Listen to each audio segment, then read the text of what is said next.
مزید اسلامی بیانات کے لیے مفتی ثاقب خلیل یوٹیوب چینل کو سبسکرائب کریں۔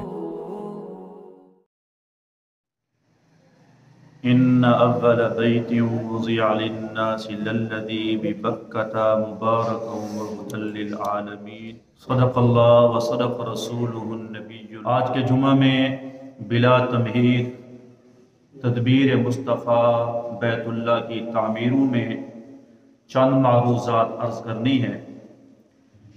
سب سے پہلے اللہ تبارک و تعالی نے ایک سبز موتی کو پیدا فرمایا۔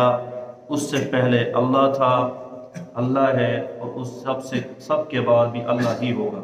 اس موتی پر نگاہ قدرت ڈالی، وہ موتی پھٹا تو روئے زمین کے اندر پانی بن کر پھیل گیا۔ اللہ نے اس پانی کے اوپر روب کی نگاہ ڈالی تو پانی ابلنے لگا۔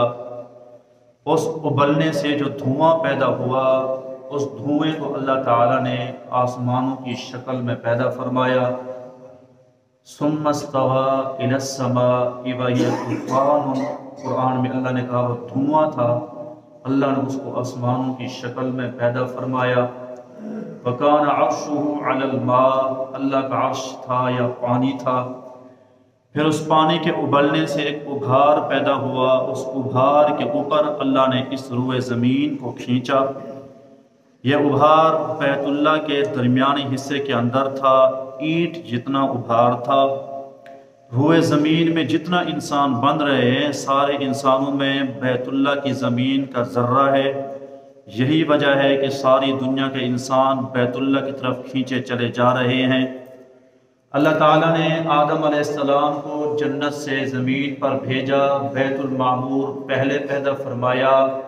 وہ اس وقت تھا جب فرشتوں نے کہا تھا اللہ انسان کو بنانے کی کیا ضرورت ہے۔ اللہ ناراض ہوا، 3 گھنٹے مسلسل عرش کا فرشتے طواف کر رہے تھے۔ پھر اللہ نے بیت المعمور ان کے لیے بنایا، پھر وہ بیت المعمور کا طواف کرنے لگے۔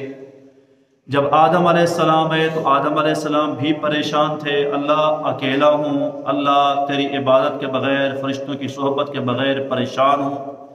اللہ نے فرمایا تیری تنہائی تو تیری اولاد سے دور کروں گا، تم سے تیری نسل چلاؤں گا، عبادت کے لیے اپنا بیت المعمور تجھے نصیب فرماؤں گا۔ جبریل کو بھیجا، جبریل امین نے آدم علیہ السلام کا ہاتھ پکڑا، انڈیا سے سفر کراتے کراتے سیدھا آپ کو لے گئے سعودی عرب، جہاں بیت اللہ ہے۔ جبریل امین نے پہاڑوں سے بڑے بڑے پتھر اٹھائے، بڑی بڑی بنیادیں کھودی بیت اللہ کی۔ وہ جہاں پر بیت المعمور ہے بالکل انہی دیواروں کے برابر جبریل امین نے بڑی بڑی کھدائیاں کی۔ جبل شبیر سے بڑے بڑے پتھر اٹھائے گئے، جبل سینا سے، جبل زیتا سے، جبل حرا سے، جبل شبیر سے، یہ بڑے بڑے پتھر اٹھائے گئے۔ آپ سوچ رہے ہوں گے بڑی بڑی چٹانیں، یعنی 40 بندے بھی ایک پتھر کو اٹھانا چاہتے تو اٹھا نہ سکتے تھے، جس کو جبریل امین اکیلا اٹھا کے ڈال رہا تھا۔ بنیادیں بیت اللہ کی بھر دی گئی، پتھر سیسہ پلائی ہوئی دیواریں بن گئی۔ اللہ نے رحم و کرم کیا، پھر بیت المعمور جو فرشتوں کا قبلہ ہے وہ اتارا آدم علیہ السلام کے لیے، اس کے اوپر بنیادوں کے اوپر بٹھایا۔ آدم علیہ السلام ان کی نسل 1000 سال سے اوپر اس بیت المعمور کا طواف کرتی رہی۔ مختصر میں عرض کروں، پھر نوح علیہ السلام کا جب طوفان آیا تو اللہ تعالیٰ نے بیت المعمور کو دوبارہ 4تھے آسمان پہ اٹھایا، پھر وہاں سے 7ویں آسمان پہ۔ یہ بیت اللہ جہاں پر ہے، یہاں پر صرف ایک سرخ ریت کا ٹیلا اللہ نے چھوڑ دیا جو نشانی کے طور پہ تھا۔ پھر ابراہیم علیہ السلام تک 3000 کچھ 100 سال یہ اسی طرح نظام چلتا رہا۔ پھر ابراہیم علیہ السلام کو اللہ نے فرمایا ابراہیم جا کے میرا گھر بناؤ۔ ابراہیم علیہ السلام آئے، اسماعیل علیہ السلام کو ساتھ لیا۔ جناب جبریل نے اوپر بادلوں کا سایہ کیا، فضائی نقشہ دیا، پھر بنیادیں کھودی گئی۔ وہ جبریل امین کی پتھروں والی بنیادیں نظر آئیں تو اس کے اوپر ابراہیم علیہ السلام نے بیت اللہ تعمیر کیا، پتھروں سے تعمیر کیا۔ اسماعیل علیہ السلام پتھر اٹھا کر لاتے تھے، ابراہیم علیہ السلام رکھتے تھے۔ 9 گز لمبا گز ہوتا ہے انگل کے پورے سے لے کر ایک کونی تک، جو 1 فٹ سے تھوڑا سا زیادہ بنتا ہے۔ 9